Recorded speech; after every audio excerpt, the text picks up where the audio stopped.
What's going on? Brett Patrick with Brett Patrick Builds here, on the road again. I'm actually on my way to QXO for the guys industry. I'm going to go pick up a couple bundles of shingles, as well as a couple planks of hardy for a repair I have going on tomorrow. Now, I want to give you guys 3 reasons why you should start a gutter cleaning business or start offering gutter cleaning as a service. 3 reasons, super simple, super short video, but this should be fairly impactful for you.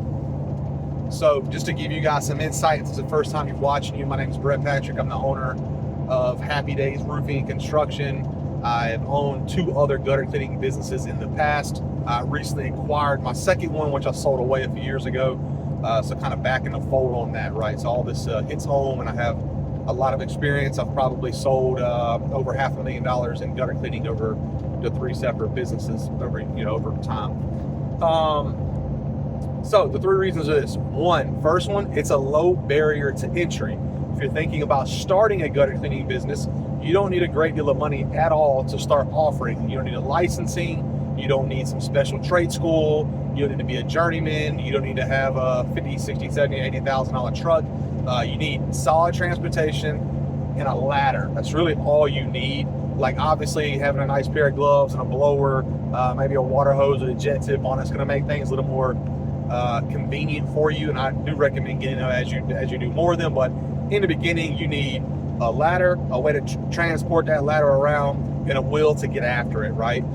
If you have a business already and you're looking to add that on as a service, as long as you have a ladder in a work truck or a van or a car or whatever, again, you're able to offer that service really, really easy. So low barrier to entry. A lot of times your first 2 or 3 jobs will make enough money to cover the cost of the aforementioned items. Second reason is the ability to cross-sell into other services. So for example, for me and my business, with my primary service being roofing, if I can acquire a customer for a gutter cleaning job and that ticket's $150, $200, while getting the gutters clean, we can take a look at the roof and assess other areas that could be addressed there, such as a roof repair, a roof cleaning, like if you do pressure washing type services, or a full roof replacement due to age, deterioration, or maybe they have some storm damage, and vice versa. So I actually had this recently happen. After a full roof replacement we did a few weeks ago, I had just reacquired my gutter cleaning business and recommended, hey, look, probably wouldn't be a bad idea, because they had the helmet style gutter guards on there. I said the face of them is really dirty, as well as that little channel is all clogged up. I'll tell you what, I'll have one of my guys come out here next week, get that cleaned up, get the gutters brightened up. Boom, made a sale from a roof. So able to sell a roof customer gutter cleaning services, and obviously vice versa, gutter cleaning service into a roof.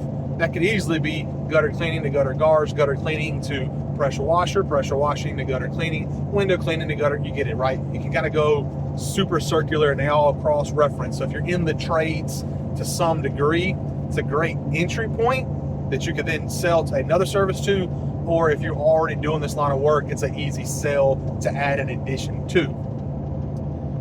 And the third one is, if you do it properly, it is reoccurring work. One of the biggest pain points of a home improvement business is a lot of times they're project based. For example, like me, I own a roofing business. If I do your roof, that customer is going to be not needing a new roof for the next 25 to 30 years. Well, I would like to continue selling a customer once I acquire one. So if you can get them on a gutter cleaning, typically once to twice a year, you'll be their go-to guy for getting their gutters cleaned out, which creates reoccurring revenue. If you stack up more and more and more of those customers, you'll get to a point where you have a nice baseline. You can have an expectation of what you're going to make in a month or a year from those services. And that way you're not starting at 0 every single month. You're starting at a little bit of a higher number. So yeah, those are really the 3 reasons why you should start a gutter cleaning business or look to get into the gutter cleaning service as an add-on to what you do. Very short, very sweet, right to the point. It's an easy sell. I mean, selling somebody 150, 200 bucks in most cases is a quick, on-the-spot decision. They don't need to deliberate and talk with spouses and things like that, especially if you're cherry picking the homes that need their gutters cleaned. So I appreciate you guys as always. Like, comment, subscribe. Be on the lookout for some more content, man. I'm looking to try to push out and help some guys in more ways than one. And with the beautiful invention of artificial intelligence, I can do those things a little bit easier now. It's not as time consuming as before. So thank you again for being here. And as always, I'll see you on the next one.